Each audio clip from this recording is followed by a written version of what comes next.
One thing I love about Lakeland is that there is something for everyone. As the largest city in Polk County, Lakeland's expansive size creates dozens of pockets, each with its own unique amenities and advantages far too complex to define. But if you ask local Lakelanders, there's really only two parts to Lakeland. I'm telling you, nothing beats the north side. You can't find the peace and quiet of rural living and have easy access to I-4. Why on earth would you want to go to the south side? Don't listen to him. Everyone knows that the south side is preferred. From our schools, suburbs, and the newest shops and restaurants, it's the south side that you're going to want to call home. No.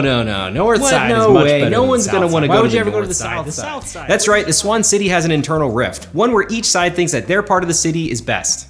In this video, we're going to be a neutral observer and see if we can help you decide which part of Lakeland fits your needs. Our first task is to figure out where each side starts and ends, and even this is contested. The south side is everything south of I-4. What? You're crazy. The north side is everything north of the Parkway. Everyone knows that. It's true, Lakeland's roadways are often used as boundaries between north and south, but which one to use is the tricky part. For the sake of fairness, we're going to use both roadways as boundaries and leave out the section primarily between I-4 and the Polk Parkway. That means Central Lakeland and downtown will not be included and may be a topic for a future video. But today we're only going to talk about the amenities and features that are truly to the north and south of Lakeland. Let's start with the north side. North Lakeland has a charm and character that resonates as soon as you get off of I-4.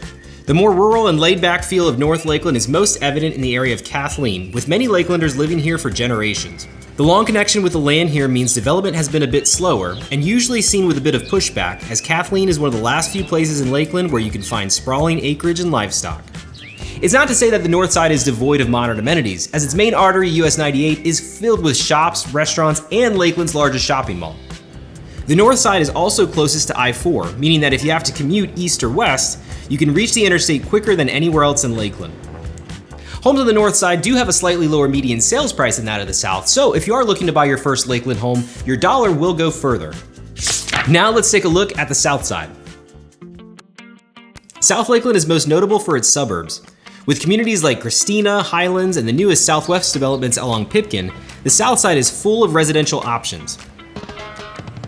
South Lakeland also has some of the highest rated public schools in the county, making it a great choice for families with children. South Florida Avenue is lined with newer restaurants and tends to attract more modern franchises when compared to its northern counterpart. As for shopping, Lakeside Village was added to the south side in 2006, giving it an open-air shopping experience complete with movie theater. Although they sound like polar opposites when you ask locals, the north and south side has more things in common than you think. Major shopping amenities are mirrored between both regions with dual Publix, Walmart, Sam's Club, and Target stores. Both sides have recreational activities such as movie theaters, bowling, and shopping. With the addition of the Lakeland Regional Hospital's new north and south campuses, both sides will have easy access to medical facilities. And although the north side is closest to the interstate, the south side's easy access to the Polk Parkway make them both great for getting around the city. So why all the hostility? Personally, I think it comes down to traffic.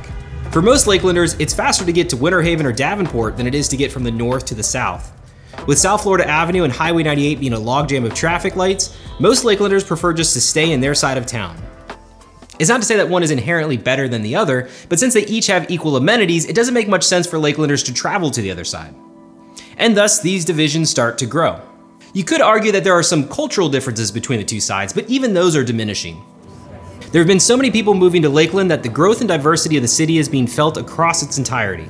The idea of Kathleen High being redneck tech is no longer valid when North Lakeland's Terra Largo is the most bougie resort-style community in all of Lakeland. The stereotypes no longer hold up, and both sides have an array of cultural diversity. So whether you prefer the more rural charm of the north or the more suburban style of the south, both locations will make a great place to call home. If you're looking for more info on the north or south side of Lakeland, you're going to want to check out these videos as I dive into the best communities for both. Now the question is, which one are you going to click first? Until next time, enjoy the Lakeland life.